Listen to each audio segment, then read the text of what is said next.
Hello everyone. My name is Noah James Gonzalez.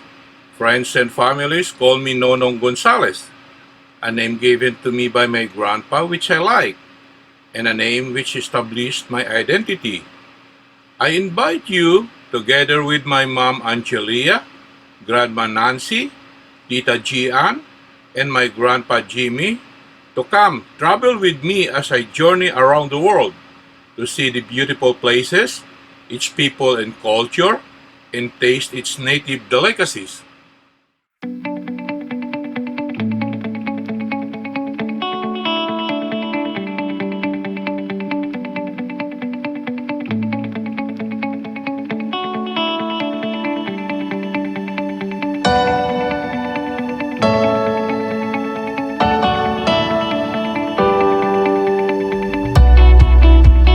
The Eiffel Tower is a wrought-iron lattice tower on the Champ de Mars in Paris, France. It is named after the engineer Gustave Eiffel, whose company designed and built the tower.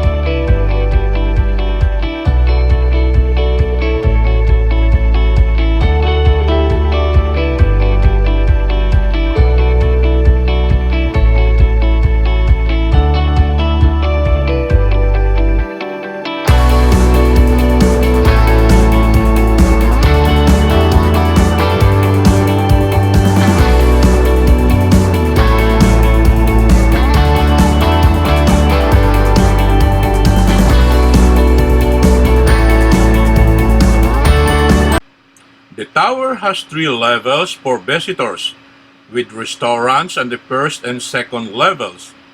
The top level's upper platform is 276 meters above the ground, the highest observation deck accessible to the public in the European Union. Tickets can be purchased to ascend by stairs or left to the first and second levels. The climb from the ground level to the first level is over 300 steps, as is the climb from the first level to the second. Although there is a staircase to the top level, it is usually accessible only by left.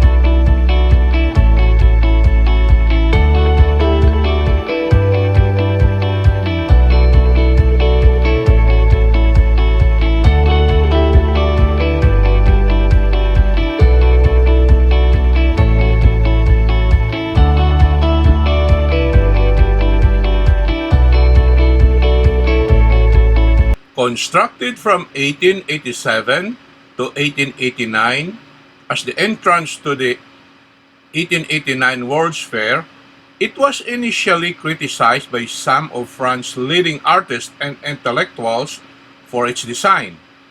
But it has become a global cultural icon of France and one of the most recognizable structures in the world. The Eiffel Tower is the most visited fade monument in the world. 6.91 million people ascended it in 2015.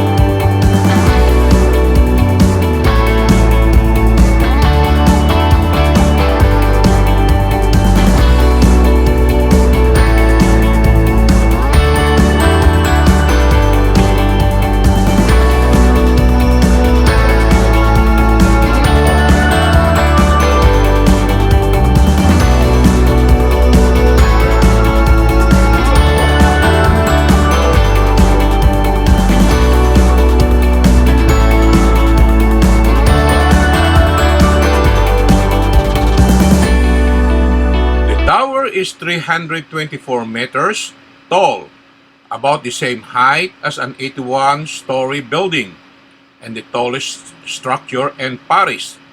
Its base is square, measuring 125 meters on each side. During its construction, the Eiffel Tower surpassed the Washington Monument to become the tallest man-made structure in the world, a title it held for 41 years until the Chrysler Building in New York was finished in 1930. It was the first structure to reach a height of 300 meters due to the addition of a broadcasting aerial at the top of the tower in 1957. It is now taller than the Chrysler Building by 5.2 meters. Excluding transmitters, the Eiffel Tower is the second tallest freestanding structure in France after the Mulhouse Viaduct.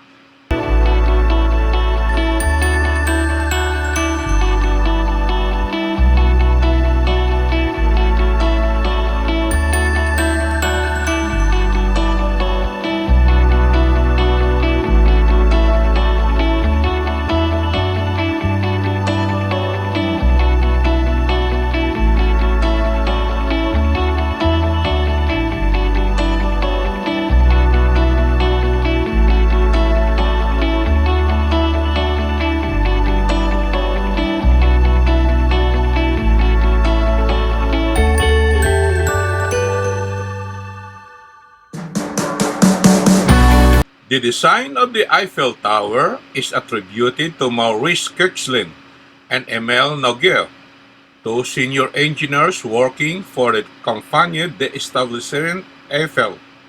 It was envisioned after discussion about a suitable centerpiece for the proposed 1889 Exposition Universelle, a world's fair to celebrate the centennial of the French Revolution. Eiffel openly acknowledged that inspiration for a tower came from the Lattice Observatory, built in New York City in 1853. In May 1884, working at home, Kirchlin made a sketch of their idea, described by him as a great pylon consisting of four lattice girders standing apart at the base and coming together at the top, joined together by metal trusses at regular intervals. Eiffel initially showed little enthusiasm, but he approved further study, and the two engineers then asked Stephen Souvestre, the head of company's architectural department, to contribute to the design. Souvestre added decorative arches to the base of the tower, a glass pavilion to the first level, and other establishment. The new version gained Eiffel's support. He bought the rights to the patent on the design which Kirchlin, Noguer, and Souvestre had taken out, and the design was exhibited at the exhibition of decorative arts in the autumn of 1884 under the company name. On 30 March 1885, Eiffel presented his plans to the Société des Ingénieurs Civils.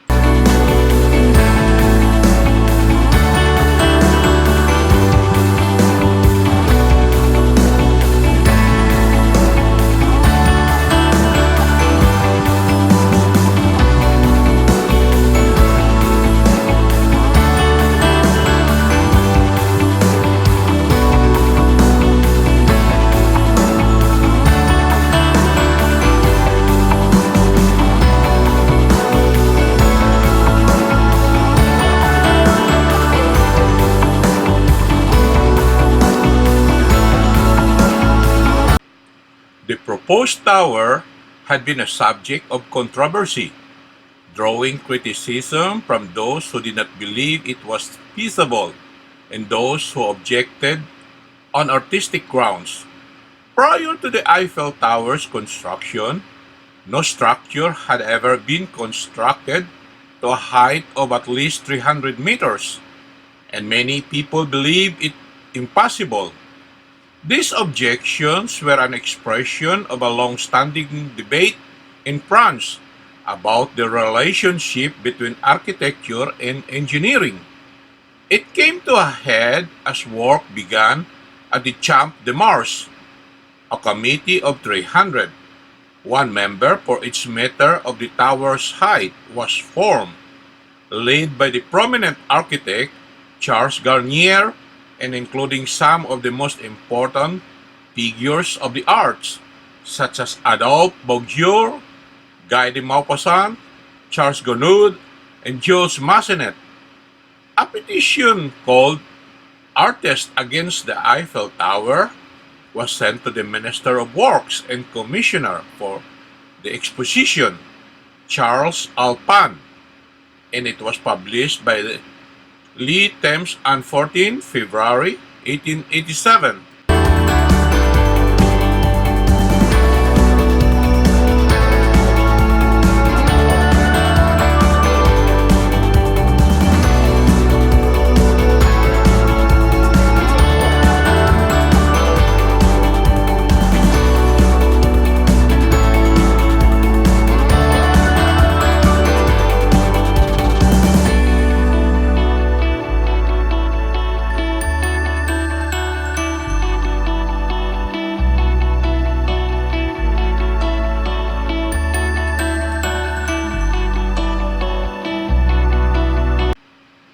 As I pause here, I hope you enjoy our ride.